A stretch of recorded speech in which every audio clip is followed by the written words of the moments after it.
Здравейте, аз съм Цвети. Първо искам да ви благодаря за изключително позитивните отзиви в интернет, за моето първо видео и изобщо за идеята за блога. Много ме зарадвахте. Благодаря много и за предложенията за теми, които споделихте. Днес ще се спрем именно на една от темите, която очевидно ви вълнува, както и мен самата като родител. Това е как да научим децата да ни слушат. Ако и вие като мен сте минали през този период, в който сте уморени да викате, повтаряте, наказвате, отново да викате, отново да повтаряте и да наказвате, и това очевидно не върши работа, това видео ще ви бъде интересно. Първият въпрос, който си зададох по пътят на справянето ми с този проблем, съответно беше защо децата ми се държат по този начин и защо децата ми не ме слушат.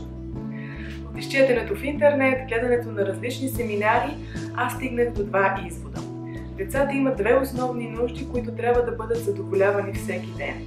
Това са вниманието от страна на родителя и свободата да взимат собствени решения.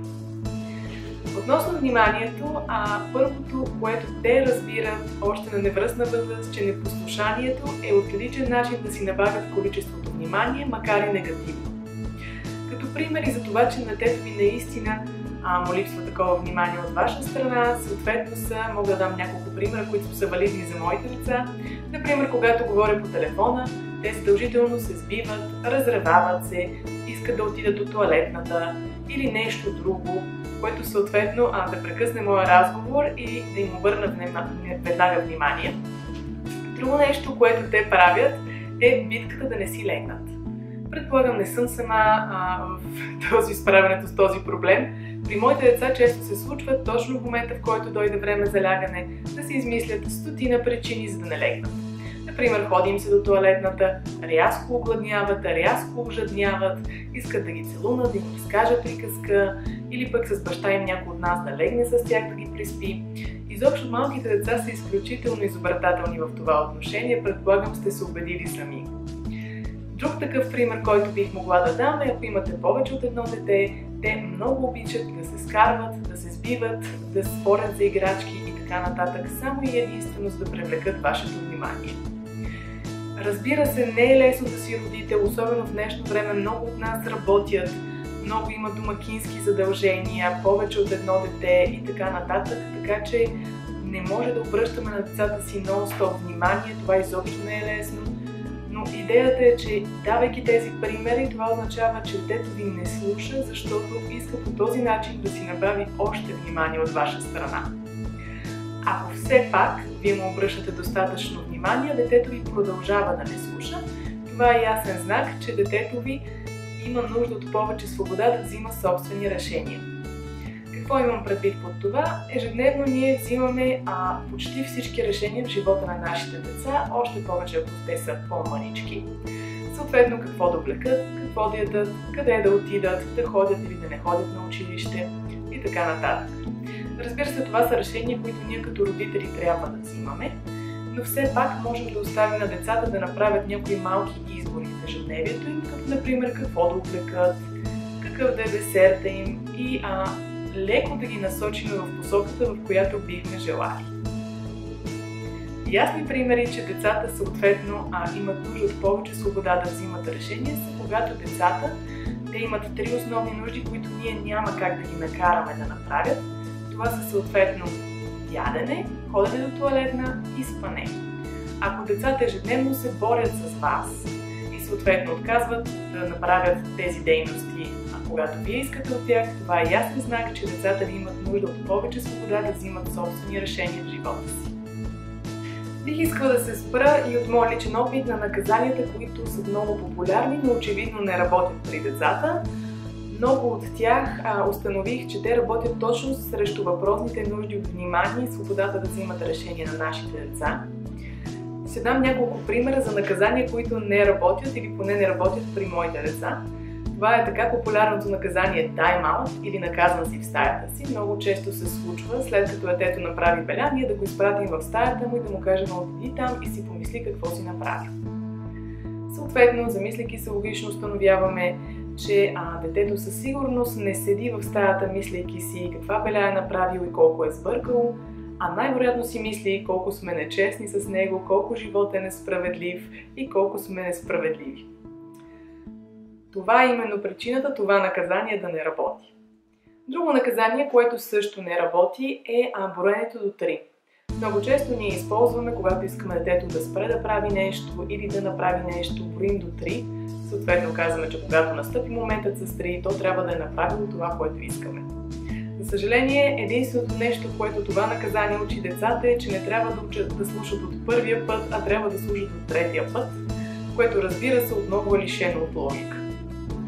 Естествено, наказание, което определено носи вреда и за родителя и за детето е боят.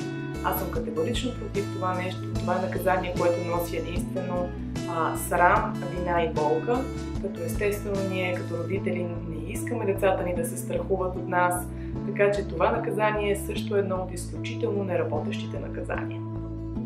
Разбира се, след като установяваме, че обичайните наказания не вършат работа, няма как да не се запитаме кои са тогава работещите наказания или как да накараме детето да ни слуша и да спре да бъде непослушно. Естествено, и аз като родител си задавам този въпрос често. Стигнах до няколко извода за наказания, които определено влияят на моите деца и им помагат да ме слушат доста повече. Съответно, според мен наказанието трябва да отговаря на 4 основни признака. Първият признак е, че наказанието не трябва да е унизително за детето. Т.е. не трябва да е свързано с болка, срам или вина, така че детето да може наистина да се повлияе положително от това наказание. Вторият признак е, че съответно наказанието трябва да е съобразено с възрастта на детето.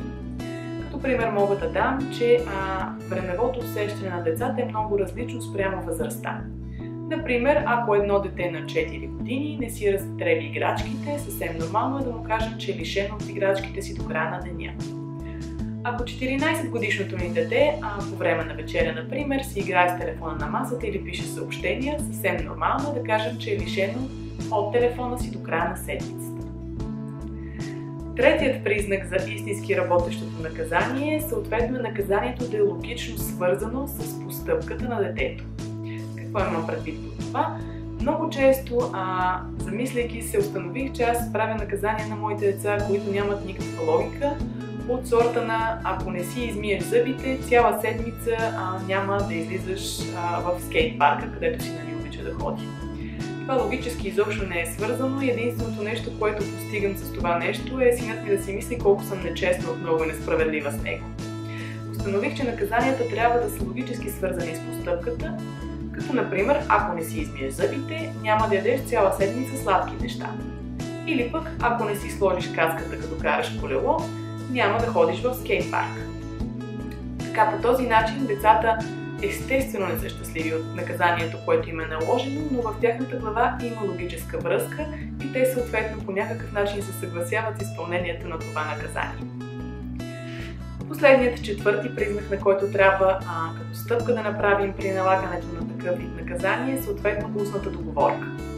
Хубаво е, когато говорим с детето, естествено да установим някаква вид договорка, естествено тя ще бъде устна, след като обсъдиме защо е наказано, какво е направило, какво мислим ние по въпроса и какво наказание му е наложено, караме детето да повтори наказанието. По този начин детето се съгласява с нас устно и съответно е много по-вероятно то да изпълни договорката и да не повтори постъпката си, отколкото ако, например, му вика.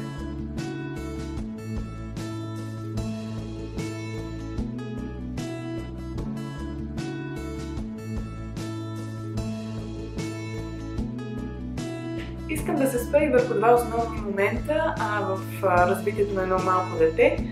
Първият е тръшкането. Често се случва децата да използват тръшкането, за да постигнат целите си. Децата повтарят само единствено модел на поведение, който работи. Съответно, според мен най-правилното решение, което може да постигнем ние в такава ситуация, е да игнорираме действията на детето, не самото дете, а неговото поведение. Съответно, внимаваме да не се нарани или да не щупи нещо, но оставяме детето да приключи с кризата си, след което, например, моята дъщеря много често идва при мен, разбрава, че е сгрешила и започва да се държи мило, тогава аз си обръщам внимание. Естествено, не се правя на сърдита. Искам да кажа също и за агресията. при малките деца. Много е важно да не бъркаме агресията при малките деца с децата, които са пълни с енергия, но същевременно с добри намерения и благодарение на това, че са по-експанзивни, повече енергия и така нататък, много често се стига до инциденти. Синът ми, например, е такова дете. Аз съм се сблъсквала всекидневно с проблеми от такова естество. Установих, че колкото повече държим такъв тип дете заедно и фокусирано върху нещо, толкова по-малко този проблем се проявява. Съответно, когато той е на дворът, например, и си играе с други деца, той много често тича нагоре-надолу, случва се да бутне друго дете, съответно се стига до неприятен инцидент. Затова аз гледам да го вкарам в някаква игра, да му намеря някакво занимание, съответно може да са въвлечени и други деца. По този начин той е фокусиран и е фокусирал цялата си енергия върху заниманието, с което се занимава и естествено не се стига до такива инциденти толкова често. Благодаря ви, че изгледахте видеото, надявам се ви допада, ще се радвам ако го харесате и споделите. Можете да се запишете и за моят YouTube канал, съответно непрекъснато ще получавате информация за новите ми видеа, свързани с родителството и по-специално с майчинството от моя гледна точка. Надявам се те да са ви от полза. Благодаря ви, чао от мен и до скоро!